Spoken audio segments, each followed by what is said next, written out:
I climbed a mountain yesterday, and was it a perfect fall day for mountain climbing yesterday? Yes. Did anyone else just get outside and look at the world and appreciate just the breeze and the aspens that our kids know the name of? I climb mountains all the time, so I want to turn this over to you, and you tell me about a mountaintop experience in your life that was beautiful or otherworldly or life-changing or something like that. Someone tell me about a hike.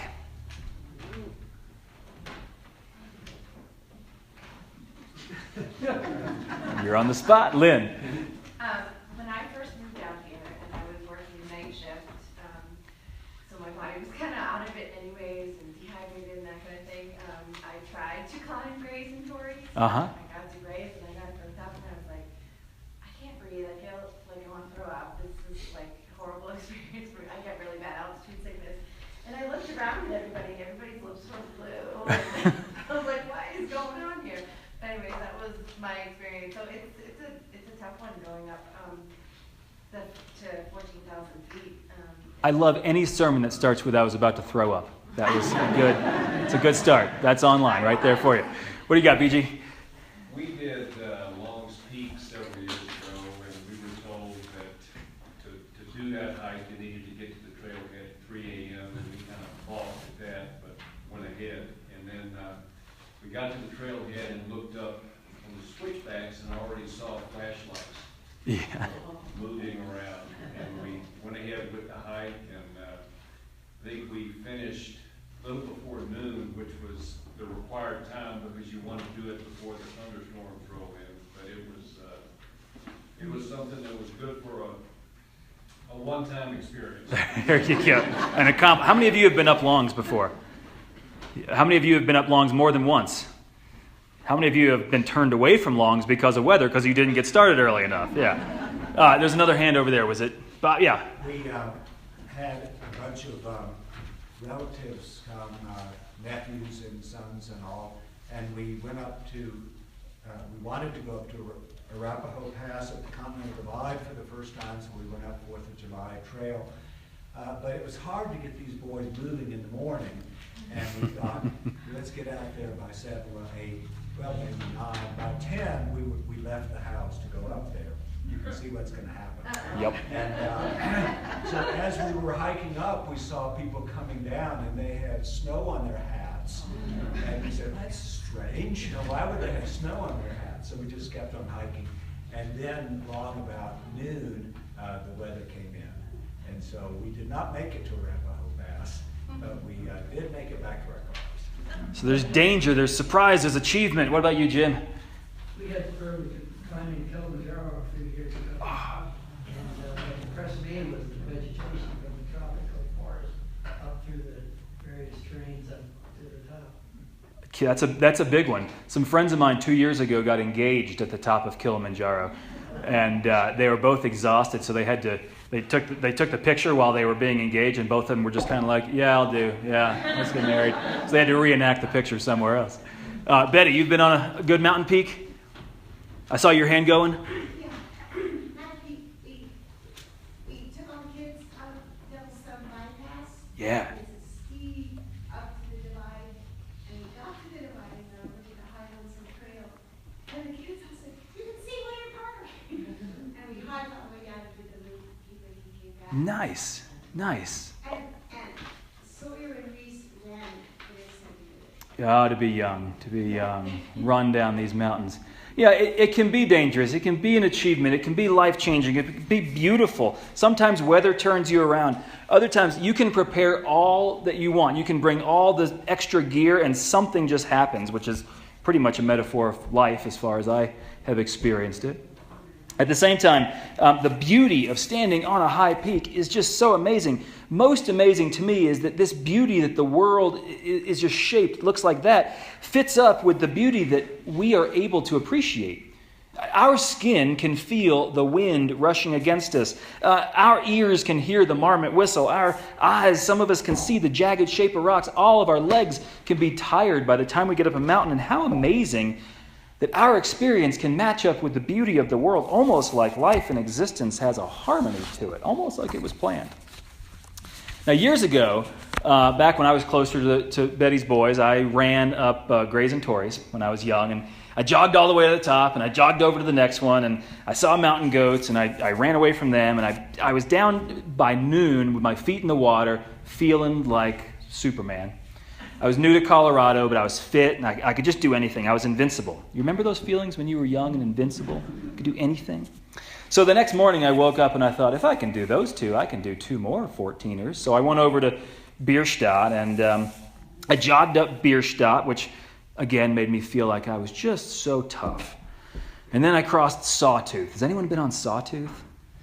That one's a little more stressful when you're on Sawtooth.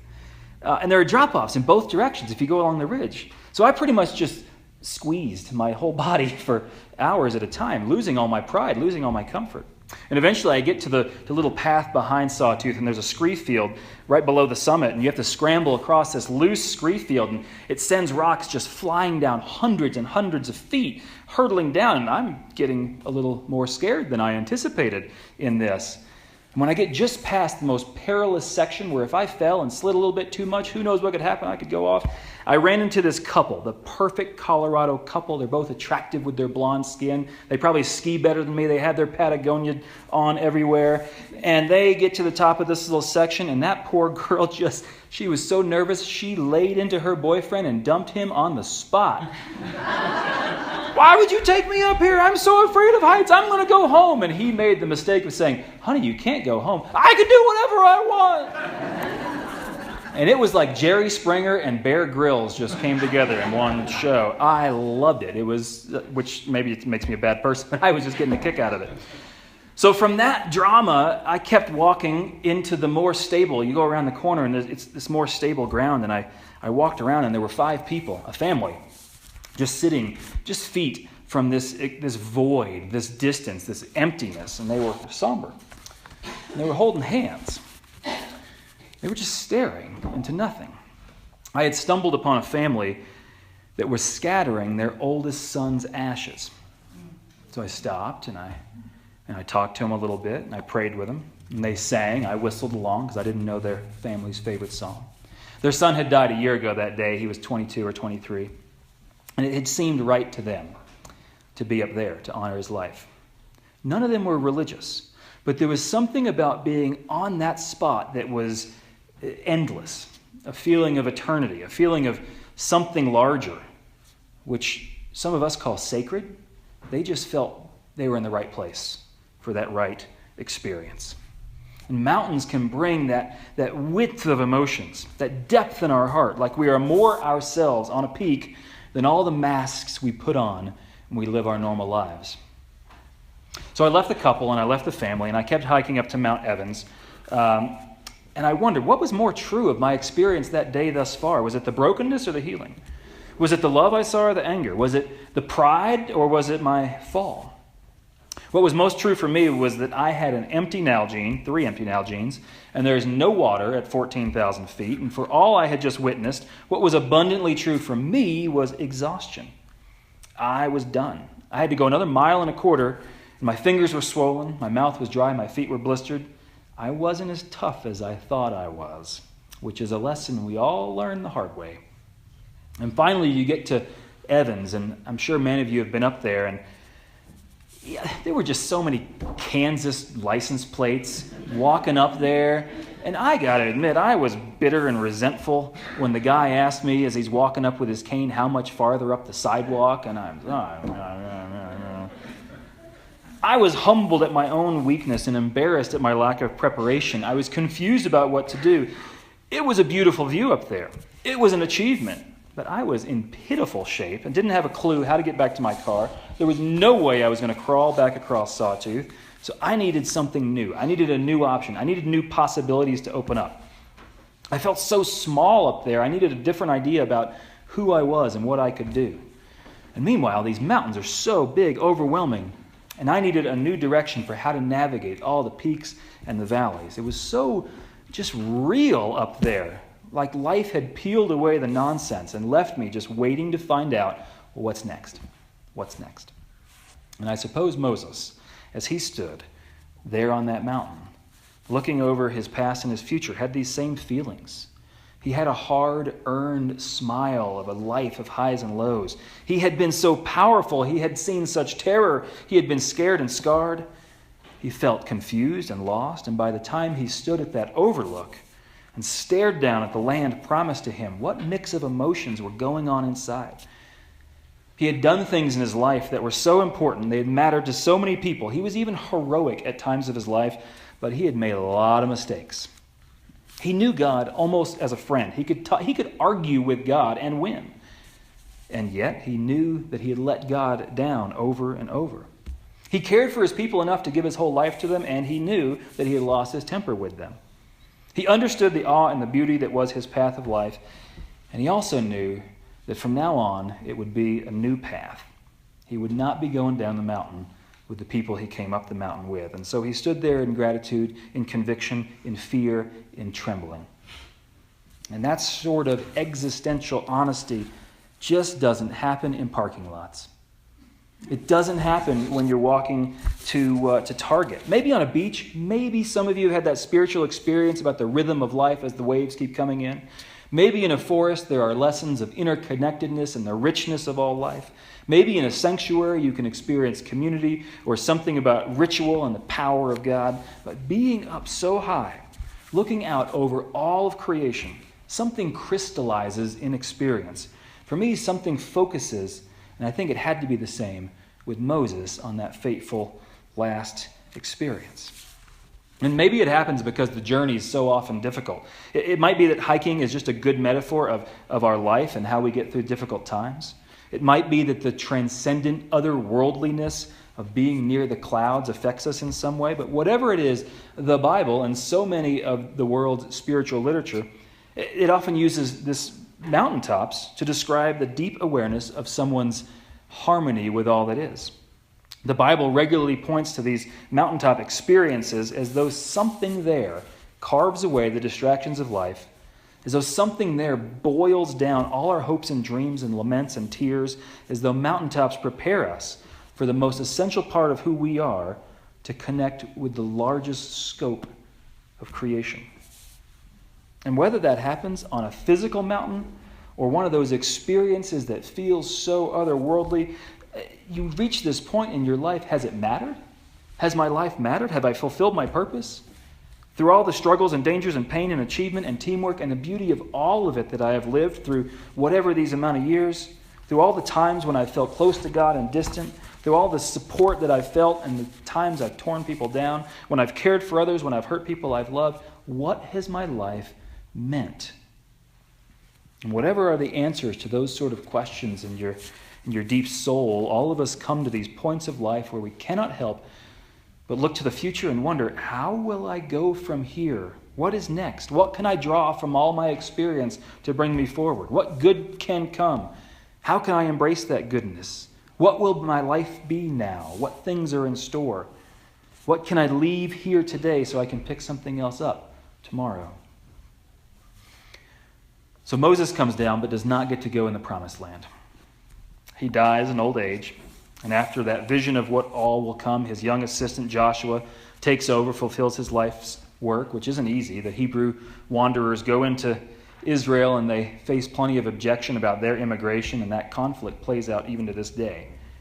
But for whatever the historical facts about the land of milk and honey and the resettlement and Jericho's wall and Moses' law and the development of the state of Israel, however that turns out, Moses on that mountaintop in his heart can only be hopeful.